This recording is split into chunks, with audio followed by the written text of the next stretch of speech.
Sir 3 సార్లు MLA మీరు. చంద్రబాబు నాయుడు గారు గాని, తెలుగుదేశం పార్టీకి గాని వీరవిధేయుడు. మీరు కోస్తే మీ బ్లడ్ కూడా యెల్లో బ్లడ్ ఉండేది. రెడ్డే ఉంటది. పైకి మీరు అనుకుంటారు తప్ప, ఎవడిది కోసినా ఎంత తెలుగుదేశం పార్టీది నాయకుడిది కోసినా యెల్లో ఎవడికి రాదు. యెల్లో వస్తే ఆడు పోతాడు. కోస్తే బ్లడ్ యెల్లో వచ్చిందనుకోండి, ఆడికి జబ్బొచ్చి పోతున్నాడని అర్థం. ఓకే. సో, అంత వీరవిధేయుడు మీరు. 2024లో ఏంటి మీ మధ్య చిన్న మిస్‌అండర్‌స్టాండింగ్? ఎందుకంటే రాష్ట్రం మొత్తం 175 సీట్లలో చివరాఖరిగా అనౌన్స్ చేసిన సీటు మీదే. ఏంటి మీ ఇద్దరి మధ్యన ఏం మిస్‌అండర్‌స్టాండింగ్ వచ్చింది? మిస్అండర్స్టాండింగ్ అసలు 1% కూడా లేదు. 1% కూడా మిస్అండర్స్టాండింగే లేదు. అంటే జనరల్‌గా ప్రజాబలం చూసుకుంటే మొదటి అనౌన్స్ చేయగలిగిన సీట్లలో చింతమనేని గారి సీటు ఒకటి. ఏ దెందులూరులో చింతమనేని గారు చాలా స్ట్రాంగ్.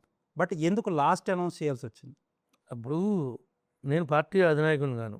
మీకు ఎప్పుడైనా అవకాశం ఉంటే పార్టీ అధినాయకుడిని ఇంటర్వ్యూ చేస్తున్నప్పుడు ఆ విషయం అడిగితే ఆయన దగ్గరే ఉంటే ఆయన చెప్పాలి తప్ప సమాధానం.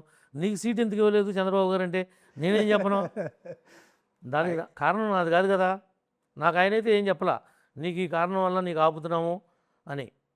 మీ అమ్మాయి పోటీ చేస్తుందా, మీ వైఫ్ పోటీ చేస్తారా, వాళ్ళు చేస్తారా అని కొంత డిఫరెంట్ విధానంలో కొంతమందిని యంగ్స్టర్స్ని తీసుకురావాలనేది పార్టీ ఆలోచనగా ఉంది.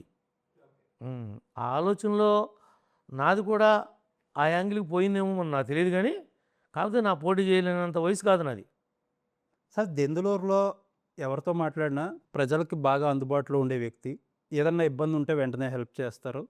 ఇక్కడ ఒక క్యాంటీన్ ఉంది మీకు మీ ఇంటి పక్కనే ఒక సైట్‌లో ఒక క్యాంటీన్ పెట్టారు. నిత్యం బ్రేక్‌ఫాస్టు, లంచు, డిన్నరు అన్నీ వస్తాయి. కొంతమందిని చదివిస్తారని తెలిసింది. అవసరమైన వాళ్ళకి మీ డైరీ ఫార్మ్‌లో కొంచెం సబ్సిడైజ్డ్ రేట్‌ల్లో పాలు పోస్తారు. అవసరమైన వాళ్ళకి జీవనోపాధి కోసం వాళ్ళనిస్తారు. అవసరమైన వాళ్ళకి కాదు పోసేది.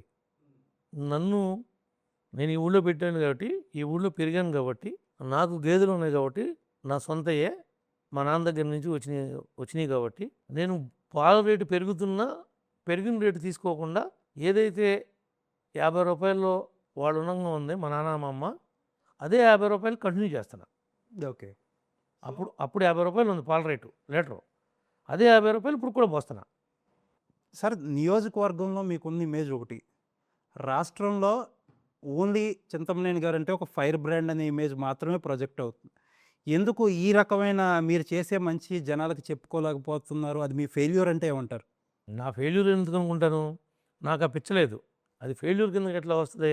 పబ్లిసిటీ ఇప్పుడు కొంతమంది పబ్లిసిటీ పిచ్చి ఉంటుంది. వాళ్ళు చేసేది చిన్నదైనా వాళ్ళేదో గొప్పగా చేసేసినట్లుగా సోషల్ మీడియాని దాన్ని దీన్ని వాడుకుని వాళ్ళు ప్రచారం చేసుకుంటారు. నేను చేసేది ఎంత పెద్దదైనా దానికి ప్రచారానికి ఆర్భాటాలకి నేను పోను. అంతే తప్ప అది ఫెయిల్యూర్ కింద రాదు.